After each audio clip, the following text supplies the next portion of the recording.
नमस्कार, आप देख रहे हैं अपना बिहार। मैं हूं आपके साथ विभा उपाध्याय। मुख्यमंत्री नीतीश कुमार ने लगातार दूसरे दिन बड़ा बयान दिया है और साफ ये कर दिया कि 2 बार गलती से इधर से उधर हो गए थे, लेकिन अब कहीं नहीं जाने वाले हैं। एनडीए के अपने पुराने साथी के साथ वो मौजूद हैं और अब इधर से उधर जाने का सवाल ही नहीं है।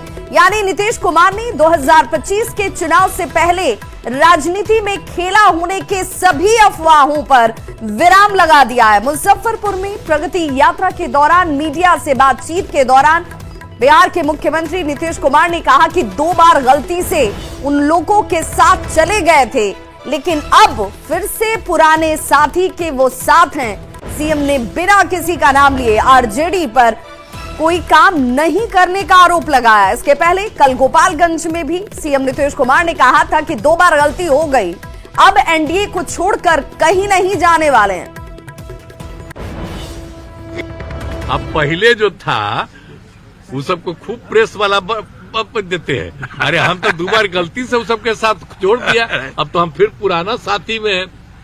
तो उसी से मैंने हम किए जी। तो सब कोई काम किया, कोई महिला का शाम के बाद कोई निकलता था, कोई महिला को किया। हम लोग कितना ज्यादा पुरुष के लिए, महिला के लिए, हर जात के लिए, हिंदू का, मुस्लिम का, अपर का, पिछड़ा, अति पिछड़ा, दलित, मातृ, सबके लिए हम लोगों ने काम किया। तो नीतीश कुमार के बयान पर एक बार फिर से सियासत गर्मा गई है। सत्ता पक्ष के लोग लालू प्रसाद और आरजेडी पर जनता को बीच भ्रम फैलाने का आरोप लगाते नजर आए, तो विपक्ष का यह दावा है कि नीतीश कुमार को अब विपक्ष में आखिर बुला ही कौन रहा है। जब उन विराम लगाते हैं तो आप समझ जाइए कि अंगड़ाई लेने वाले हैं। नीतीश जी जब कहे ना तो उसका मतलब ना नहीं होता है, क्योंकि नीतीश जी के बारे में सबको पता है कि इंडिया गठबंधन में आते हैं तो कहते हैं कसम से मिट्टी में मिल जाएंगे, उधर नहीं जाएंगे। नीतीश कुमार जी के नेतृत्व में और भारतीय जनता पार्टी के नेतृत्व में पिछले 20 वर्षों में बिहार में बेहतरीन विकास के काम हुए, जिसको राजद पचा नहीं पा रहा है और बिहार के राजनीति को स्थिरता की तरफ ले जाने का प्रयास करता रहता है। सच्चाई ये है कि नीतीश कुमार पहले भी हमारे साथ थे, नीतीश कुमार आज भी हमारे साथ हैं, नीतीश कुमार आगे भी हमारे ही साथ रहने वाले हैं। जब स्वयं सीएम ने ही ये बात कह दी तो इन विषयों पर चर्चा करने का कोई महत्व ही नहीं बचा। माननीय मुख्यमंत्री नीतीश कुमार जी लगता है किसी मुगालते में थे कि राजद उनको लेने के लिए तैयार है। तेजस्वी जी ने स्पष्ट कह दिया है कि वो अपने विदाई यात्रा पे निकल गए हैं। बिहार की जनता को चाहिए एक ऐसी सरकार, एक ऐसी युवा सरकार जो कि माँ बहन की इज्जत करे, जो युवा की इज्जत करे, जो वृत्त की इज्जत करे, और ये सब सिर्फ तेजस्वी प्रसाद यादव जी ही कर सकते हैं। 2025 के विधानसभा चुनाव में आदरणीय मुख्यमंत्री नीतीश कुमार जी के नेतृत्व में एनडीए भारी बहुमत के साथ चुनाव जीतकर आ रहा है। लालू जी घबराहट में इस तरह की बातें कर रहे हैं। पुनः मुख्यमंत्री के पद पर नीतीश कुमार जी पदस्थापित होंगे, इसमें कहीं से कोई किंतु परंतु नहीं है। उधर डिप्टी सीएम सम्राट चौधरी ने एक बार फिर से लालू प्रसाद पर निशाना साधा और कहा कि लालू प्रसाद डरे हुए हैं और इसीलिए उन्होंने नीतीश कुमार को ऑफर दिया था। सम्राट चौधरी ने कहा कि लालू प्रसाद किसी भी तरह से अपने बेटे को सत्ता में स्थापित करना चाहते हैं, लेकिन नीतीश के नेतृत्व में आगे भी एनडीए यूं ही चलता रहेगा। देखिए, लालू जी डरे हुए हैं, तो जो डरा हुआ है, जो डर गया सो मर गया। तो लालू यादव जी डरे हुए हैं, उनको लगता है कि मेरा बेटा कैसे स्थापित हो जाए। अरे बिहार की जनता स्थापित करती है लालू जी, आप नहीं स्थापित कर सकते हो। बिहार की जनता तय करेगी कि बिहार में सत्ता में कौन बैठेगा, और यहाँ तो नीतीश कुमार जी बैठे हुए हैं, इसलिए नीतीश कुमार जी के नेतृत्व में एनडीए आगे भी चलता रहेगा। जनसुराज के संयोजक प्रशांत किशोर आज चौथे दिन भी पटना के गांधी मैदान में अनशन पर ही बैठे हुए हैं और उनका यह आंदोलन अब भी जारी है। प्रशांत किशोर के आंदोलन पर कुछ राजनीतिक दलों ने पलटवार किया, जिसमें तेजस्वी यादव भी शामिल हैं, जिस पर प्रशांत किशोर ने कहा कि बिहार के युवाओं के मुद्दे पर तेजस्वी हो या फिर राहुल गांधी हो, उन सभी को आना चाहिए। उनका स्वागत है अगर वो यहां आए, क्योंकि ये आंदोलन राजनीतिक नहीं है। जो मेरी शिकायत कर रहा है, गाली दे रहा है, उसके कुछ शिकवे शिकायत हैं, कंप्लेन है, उसमें मुझे कोई दिक्कत नहीं है। जब तक वो आदमी युवाओं के लिए बात कर रहा है, वो आदमी अगर मुझे गाली भी दे रहा है तो मुझे उससे कोई दिक्कत नहीं है। तेजस्वी यादव जी आ जाएं, वो इसका नेतृत्व करे, हम इसके पीछे चलने को तैयार हैं। राहुल गांधी आ जाए, राहुल गांधी आए और वो नेतृत्व करे। वो लोग तो हम लोग से बहुत बड़े हैं, राहुल गांधी के 100 सांसद हैं। अगर वो आ जाएंगे तो छात्रों की आवाज और बुलंद हो जाएगी। तो तेजस्वी यादव और राहुल गांधी को आंदोलन का नेतृत्व करने के प्रशांत किशोर के इस ऑफर पर आरजेडी ने पलटवार किया। आरजेडी ने कहा कि प्रशांत किशोर कोई बीपीएससी अभ्यर्थी नहीं है और तेजस्वी यादव पीके की तरह राजनीति नहीं करते, वे छात्रों के साथ खड़े हैं। प्रशांत किशोर जी, आप बीपीएससी के परीक्षार्थी हैं क्या? आप बीपीएससी के अभ्यर्थी हैं क्या? जो आप कहते हैं कि आंदोलन का नेतृत्व आकर के तेजस्वी जी करें। तेजस्वी जी बीपीएससी अभ्यर्थियों के साथ लगातार उनके लिए नैतिक समर्थन दे रहे हैं और स्पष्ट रूप से हम सड़क से लेकर के सदन तक उनकी आवाज उठाते रहेंगे। हम आप लोगों की तरह राजनीति नहीं करते हैं। तो जन सुराज के संयोजक प्रशांत किशोर बिहार में युवाओं के मुद्दे पर पटना के गांधी मैदान में अनशन पर बैठे हैं, सत्याग्रह कर रहे हैं। उधर मोतिहारी में प्रशांत किशोर से जुड़े नीरज कुमार सिंह के ठिकाने पर केंद्रीय एजेंसियों की कार्रवाई पर अब इस वक्त सियासत जो है वो तेज हो गई है। प्रशांत किशोर के साथ नीरज की तस्वीर वायरल होने पर जेडीयू के एमएलसी नीरज कुमार ने जमकर निशाना साधा और कहा कि प्रशांत किशोर के एक्सपोज होने की बस अब देरी है। मल वाले माननीय प्रशांत किशोर जी, आंदोलन के मुद्दे तो फर्जी निकले ही, लेकिन आपका चंपारण का पदयात्रा कैसे कैसे लोगों की संगति आपके साथ थी। आप तो मंथन करने वाले लोग हैं, तो कैसे चरित्र के लोग जिनके ईओयू का छापेमारी होता है, जमीन कारोबार से जुड़ा हुआ व्यक्ति क्या आपके राजनीतिक प्रतिबद्धता में सहायक होता है? और बड़ी खबर इस वक्त मोतिहारी से आ रही है, जहां पर ईओयू की छापेमारी का यह मामला, कारोबारी नीरज कुमार के ठिकानों पर ईओयू की तरफ से छापेमारी की गई है। ईओयू की टीम ने कल ही दबिश दी थी। 2023 में फर्जीवाड़े का ये पूरा मामला दर्ज हुआ था। 13 करोड़ के फर्जीवाड़े का ये मामला था। जमीन खरीदने और हड़पने के इस मामले में कई बड़े भूमाफियाओं से नीरज कुमार सिंह के तार जो हैं वो जुड़े हुए बताए जा रहे हैं।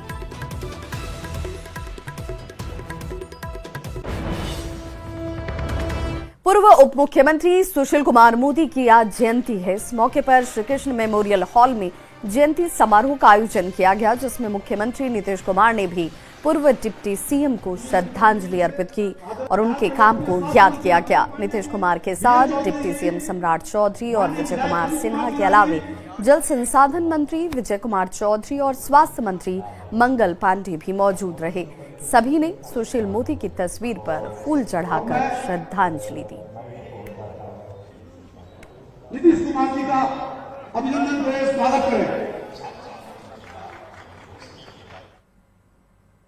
तो प्रगति यात्रा के दूसरे दिन मुख्यमंत्री नीतीश कुमार ने मुजफ्फरपुर में करोड़ों की योजनाओं की सौगात दी है। इस मौके पर मुख्यमंत्री ने जीविका दीदियों से संवाद किया, विकास योजनाओं का जायजा लिया और 500 करोड़ की योजनाओं की सौगात दी, जिसमें नरौली में करीब 30 करोड़ की लागत से बने आश्रय स्थल के साथ ही पंचायत सरकार भवन, आंगनबाड़ी केंद्र और मनरेगा तालाब का उद्घाटन भी शामिल है। मुख्यमंत्री नीतीश कुमार प्रगति यात्रा के दौरान मुजफ्फरपुर के नरौली पंचायत पहुंचे और नरौली में बने बृहद आश्रय गृह का उन्होंने उद्घाटन किया है। करीब 30 करोड़ की लागत से यह बृहद आश्रय गृह बना है, जिसमें बाल गृह, बालिका गृह बनाए गए हैं। तो उसका सीएम नीतीश ने उद्घाटन किया है। उनके साथ विजय चौधरी, विजय सिन्हा, जो डिप्टी सीएम है विजय सिन्हा, वो भी मौजूद थे। बिहार सरकार में मंत्री है विजय चौधरी, वो भी मौजूद थे। तमाम बड़े नेता यहाँ पर मौजूद थे और आप देख सकते हैं कि किस तरीके से सीएम ने एक बड़े बृहद बृहद आश्रय गृह जो बना है उसका उद्घाटन किया है। साथ ही साथ इधर देखेंगे एक साथ जिले में कई योजनाएं जो चल रही थी उसका भी सीएम नीतीश ने उद्घाटन किया है। बताया जा रहा है कि करीब 500 करोड़ की योजनाओं का उद्घाटन और शिलान्यास जो है सीएम नीतीश कुमार ने किया है। और इसके बाद जो है नीतीश कुमार कलेक्टेरिएट में समीक्षा बैठक करेंगे तमाम अधिकारियों के साथ। और यहाँ पर तमाम शिलापट को आप देख रहे हैं, जैसे जितने भी अलग अलग विभाग के जो योजनाएं पर काम चल रही थी उन सब का आज उद्घाटन मुख्यमंत्री नीतीश कुमार के द्वारा की गई है। बताया जा रहा है कि करीब 500 करोड़ की सौगात जो है वह मुजफ्फरपुर को दिया गया है मुख्यमंत्री के हाथों। तो कहीं ना कहीं आज एक बेहतर अवसर मुजफ्फरपुर के लिए था, जहां मुख्यमंत्री नीतीश कुमार जो है प्रगति यात्रा के दौरान मुजफ्फरपुर पहुंचे थे और उसके बाद अब वह नरौली से समीक्षा बैठक के लिए कलेक्टेरिएट जाएंगे। तो कई महत्वपूर्ण चीजों का निर्माण जो है वह होना था। आरओबी का निर्माण होना है, कई पुलों का निर्माण होना है, फोरलेन का निर्माण होना है, वहीं बृहद आश्रय गृह बना है, पंचायत सरकार भवन बना है। ऐसे कई विभागों के कई योजनाओं का जो है शिलान्यास और उद्घाटन बिहार के मुख्यमंत्री नीतीश कुमार ने मुजफ्फरपुर के नरौली में किया है। मुजफ्फरपुर से न्यूज 18 के लिए प्रियांक सौरभ। अतुल सुभाष सुसाइड केस में आरोपी पत्नी निकिता सिंघानिया, सास और साले को जमानत मिले का मृतक अतुल सुभाष के पिता ने विरोध किया है। पवन कुमार मोदी ने कहा कि कानूनी प्रक्रिया के तहत जमानत दी गई, लेकिन उन्हें जमानत नहीं दी जानी चाहिए थी। उन्होंने फिर से पोते की कस्टडी की मांग को दोहराया। वो कानूनी प्रक्रिया के अंतर्गत है, लेकिन अभी उनको बेल मिलना नहीं चाहिए था, लेकिन उन लोग का बेल मिल गया है। मेरे को भी जानकारी कल हुई है, पीछे कर लिया ही तो गया। अब तो हम अपने पोते की चिंता हो रही है कि पोता मेरा कहाँ है, नहीं है। पोते के लिए हम लोग को कर्नाटका पुलिस के, बेंगलोर पुलिस के द्वारा कुछ जानकारी मिली है कि वो फरीदाबाद के एक बोर्डिंग स्कूल में है। कटिहार के कुर्सेला नगर पंचायत में शहीद स्मारक स्थल बनकर तैयार हो चुका है। 1942 के भारत छोड़ो आंदोलन में कटिहार के कुर्सेला के 5 शहीदों ने शहादत दी थी। उन्हीं की कुर्बानी को नमन करते हुए शहीद स्मारक का निर्माण करवाया गया। 42 में जो हमारे शहीद पूर्वज थे वो शहीद हुए थे आज़ादी के लिए, और आज का समय इतने सालों बाद इनको एक सही सच्ची श्रद्धांजलि मिला है। इसके लिए हम आप तमाम नगर पंचायत वासी के तरफ से, पूरे बिहार के तरफ से ही नहीं, नगर पंचायत ये शहीदों के लिए, ये भारत के लिए एक उत्कृष्ट स्थान बना है। आज कुर्सेला को एक पहचान मिला है। लखीसराय से बड़ी खबर, जहां एक ट्रक से 21 घोड़ा जब्त किया गया। घोड़ों की तस्करी की जा रही थी। 4 पशु तस्कर भी इस दौरान गिरफ्तार किए गए हैं। कार्रवाई में तस्करों के पास हालांकि किसी तरह का कोई पेपर नहीं मिला है। तो 4 पशु तस्करों की गिरफ्तारी हुई है 25 घोड़ों के साथ, लेकिन इन घोड़ों को लेकर जो वाजिब कागजात होने चाहिए थे वो किसी तरह के कागजात इन तस्करों के पास मौजूद नहीं थे। अब इन तस्करों से पूछताछ की जा रही है कि इनके रैकेट पे, के सिंडिकेट में और कौन कौन से लोग शामिल हैं। इन लोगों से कागजात मांग किया गई, इन लोगों को कागजात प्रस्तुत किया गया और न ही कहाँ से आ रहा और कहाँ लेके जा रहा है इस संबंध में कोई स्पष्ट जानकारी दिया गया।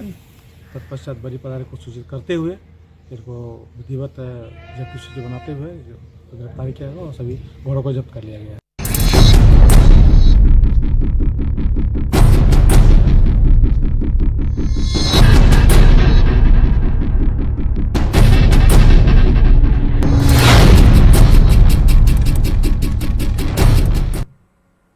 और अब बात शीतलहर के कहर की, तो बिहार में कड़ाके की ठंड ने न सिर्फ लोगों को घरों में दुबकने पर मजबूर कर दिया है, बल्कि घने कोहरे ने ट्रेन और प्लेन की रफ्तार पर भी मानो ब्रेक लगा दिया हो।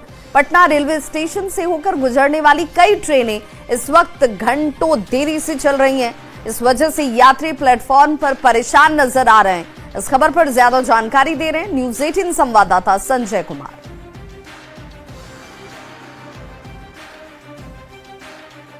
कड़ाके की पड़ रही ठंड और कोहरे का असर ट्रेनों के आवागमन पर साफ तौर पर दिख रहा है और पटना जंक्शन से होकर गुजरने वाली कई ट्रेनें जो हैं वह काफी विलंब से चल रही हैं। नई दिल्ली राजेंद्र नगर तेजस राजधानी जो है वो 7 घंटे 30 मिनट की देरी से चल रही है।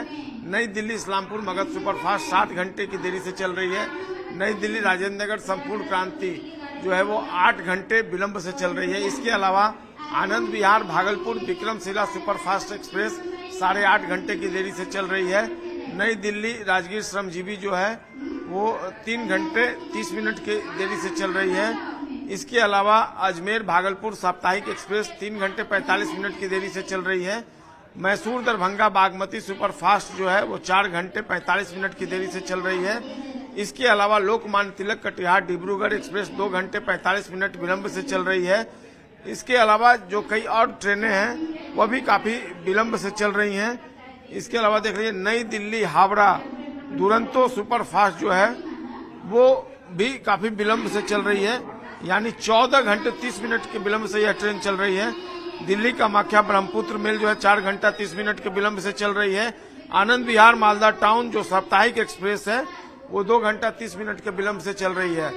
तो कुल मिलाकर जो ट्रेनों के चलने की तस्वीर सामने आई है वह वाकई में इस बात को साबित कर रही है कि यात्रियों को इस भीषण ठंड में स्टेशन पर ट्रेन का काफी देर तक इंतजार करना पड़ रहा है। कैमरा पर्सन अजय दुबे के साथ संजय कुमार, न्यूज 18 पटना। तो कोहरे की वजह से दरभंगा से उड़ान भरने वाली सभी 14 फ्लाइट शनिवार को कैंसिल रही। आज भी स्थिति यही बनी हुई है और यात्री हवाई अड्डा पहुंच रहे हैं और तब उनको ये जानकारी मिलती है कि आज भी विमान की सेवा रद्द है।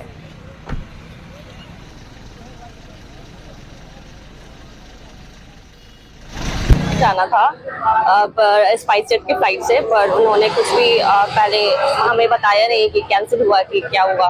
फिर हम लोग एयरपोर्ट पे आ गए और अब मुझे जानकारी हुआ है कि सो कैंसिल हो चुका है फ्लाइट। अब क्या रास्ता बचता है? या तो मुझे कल पटना से जाना होगा रिशेड्यूल करके, या फिर पटना से एक ऑप्शन बचता है। वो एक समस्या है। मैं पिछले दिनों एयरपोर्ट पर मैं बैठा भी था वायुसेना वाले पर। उन लोगों ने कहा कि कुछ इसमें जो दिन में भी रात्रि में भी जो उड़ान भर सके वो सुविधा में भी कुछ समय लगेगा। इसी के लिए फॉग रहता है तो विजिबिलिटी कम हो जाती है। विजिबिलिटी कम हो जाने से आम लोगों की भारी समस्या होती है। आरा में भी ठंड से बचने के लिए लोग अब अलाव का सहारा ले रहे हैं, और लेकिन ठंड ऐसी है कि लोगों की पूरी दिनचर्या है इस वक्त बिगड़ चुकी है। लगातार तापमान में गिरावट दर्ज की जा रही है। आरा में कई जगहों पर न्यूनतम तापमान 7 डिग्री सेल्सियस तक पहुंच चुका है। सुबह आए हैं तो ठंड बहुत ज्यादा था, इसीलिए आग हम लोग लगाए हैं कि थोड़ा सा ठंड से राहत मिले। टेम्परेचर काफी नीचे आ गया है। जी टेम्परेचर बहुत ही कम हो गया है, 10 डिग्री से नीचे आ गया। ठंडा है, ये तो प्राकृतिक चीज है। कभी ठंडा होगा, कभी गर्म होगा, कभी धूप होगा, कभी बारिश होगा। पड़ रहा है कि आग का सहारा लेना पड़ रहा है? तो ठंडा का मतलब क्या होता है? ठंडा का मतलब आग का सहारा। ठंडा गिर रहा है कि पूछिए मत। तो 3-4 दिन पहले तो ठंडा नहीं था, अचानक इधर। जी 3-4 रोज पहले ठंडा नहीं थे। इसके कारण है कि अब तापमान बहुत ज्यादा नीचे गिर चुका है। तो वहीं राजधानी पटना में ठंड का असर साफ नजर आता है। संजय गांधी जू में भी प्रचंड ये ठंड दिख रही है, जहां पर पटना जू में टहलने वाले लोगों की संख्या काफी कम हो गई है। इस पर ज्यादा जानकारी दे रही है न्यूज 18 संवाददाता वनीता मिश्रा। राजधानी पटना में ठंड प्रचंड रूप ले चुका है। चारों तरफ धुंध ही धुंध नजर आ रहा है। तापमान लगातार गिरावट दर्ज किया जा रहा है और ऐसे में पटना जू में पर्यटकों की उपस्थिति ना के बराबर नजर आ रही है। यहाँ देख सकते हैं पटना जू में बहुत ही कम लोग फिलहाल नजर आ रहे हैं। मॉर्निंग वॉक करने वाले लोगों की संख्या भी लगातार कम होती जा रही है, क्योंकि तापमान लगभग 10 डिग्री के आसपास पहुंच चुका है। अगर 24 घंटे की हम बात करें तो पिछले 24 घंटे में 4 से 5 डिग्री तापमान में कमी आई है और उसका असर साफ तौर पे पटना जू में नजर आ रहा है। हालांकि पटना जू में मॉर्निंग वॉक करने हजारों लोग आते हैं, लेकिन गिरते तापमान के कारण उसकी संख्या में भी कमी आई है, क्योंकि ठंड के दिनों में कई ऐसी बीमारियां हैं, चाहे हार्ट अटैक की हम बात कर ले, शुगर की हम बात कर ले, कई ऐसी बीमारियां हैं जिसकी चपेट में लोग अधिक आते हैं। और यही वजह है कि खासकर बुजुर्ग लोग जो पटना जू मॉर्निंग वॉक करने हर दिन आते हैं वो नहीं आ रहे हैं, वो अपने घर में ही एक्सरसाइज कर रहे हैं, क्योंकि तापमान में लगातार गिरावट दर्ज की जा रही है। मौसम विभाग की अगर माने तो मौसम विभाग से मिली जानकारी के अनुसार आने वाले दिनों में ठंड और प्रचंड रूप ले सकता है। फिलहाल पटना जू में पर्यटक ना के बराबर नजर आ रहे हैं। चारों तरफ सिर्फ और सिर्फ खालीपन नजर आ रहा है, क्योंकि ठंड लगातार बढ़ता जा रहा है। पिछले 24 घंटे की अगर हम बात करें तो 24 घंटे में तापमान में गिरावट देखी जा रही है और आने वाले दिनों में और अधिक तापमान गिरेगा। धुंध ही धुंध नजर आ रहा है, कनकनी बढ़ी हुई है और साफ तौर पर लोग घर से कम बाहर निकल रहे हैं, मॉर्निंग वॉक भी कम कर रहे हैं। घूमने वाले लोग भी पटना जू बहुत ही कम संख्या में आ रहे हैं। Vinita Mishra, news 18 Patna. Danapur railway station पर ठंड की वजह से यात्री बेहद परेशान दिखे। लोगों का कहना है कि ठंड और भीड़ भाड़ की वजह से सफर करने में काफी दिक्कत हो रही है। कई ट्रेनें विलंब से चल रही हैं। स्टेशन पर रहने को या ठहराव को लेकर कोई व्यवस्था सही तरीके से नहीं है और ऐसे में लोगों को यहाँ ज्यादा दिक्कतों का सामना करना पड़ रहा है। और ऐसे में हम मौजूद हैं दानापुर में, जहां पर रेल यात्रियों से हम बात करेंगे कि इस ठंड में ट्रेन से जाना, सफर करना कितना मुश्किल होता है। कहाँ जा रहे हैं आप लोग? कहाँ जा रहे हैं? आंध्रा। हाँ। इस ठंड में सफर कितना मुश्किल होगा? अब क्या करेंगे सर, ठंड तो बहुत है, किसी तरह तो जाना पड़ेगा। सिकंदराबाद जा रहे हैं सर। ठंड में सफर कितना मुश्किल होगा? बहुत मुश्किल है सर। मुश्किल है। हाँ सर, फिर भी जा रहे हैं। फिर भी जा रहे हैं सर, क्या करें, दिक्कत है। क्या नाम है? मेरा नाम एमडी अंसारुल है सर। मेरा नाम महमूद राम है। कैसा मैंने कि ठंड में जो है जाने बहुत मुश्किल हो रहा है, बहुत मुश्किल हो रहा है सर, बहुत मुश्किल हो रहा है। कितनी ठंड है? बहुत मुश्किल हो रहा है ठंड में। बहुत 10 दिन से ज्यादा ठंड बिहार में बढ़ गया है और हम लोग के बिहार में कोई रोजगार नहीं है, ना बिजनेस है, कंपनी भी नहीं है, इसलिए गांव छोड़ के जाना पड़ता है। मजबूरी है हर इंसान का, क्या करें हम लोग, मजबूरी में जाना पड़ता है। सिकंदराबाद जा रहे हैं, आरा से। क्या नाम है? रोहित कुमार। तो काफी मुश्किल है और इस मुश्किल भरे समय में आप देख सकते हैं कि ट्रेन से जो लंबी दूरी की ट्रेन है उससे सफर करने के लिए लोग जो है इस भरी ठंड में भी जो है जरूरत समझते हुए लोग जा रहे हैं। ऐसे में इस ठंड में जो है काफी लोगों को परेशानी झेलनी पड़ रही है और इस परेशानी के बीच लोग सफर कर रहे हैं। दानापुर से न्यूज़ 18 के लिए अमरीश शर्मा। तो इस बुलेटिन में बस इतना ही, लेकिन न्यूज़ 18 बिहार झारखंड पर खबरों का सिलसिला लगातार जारी है।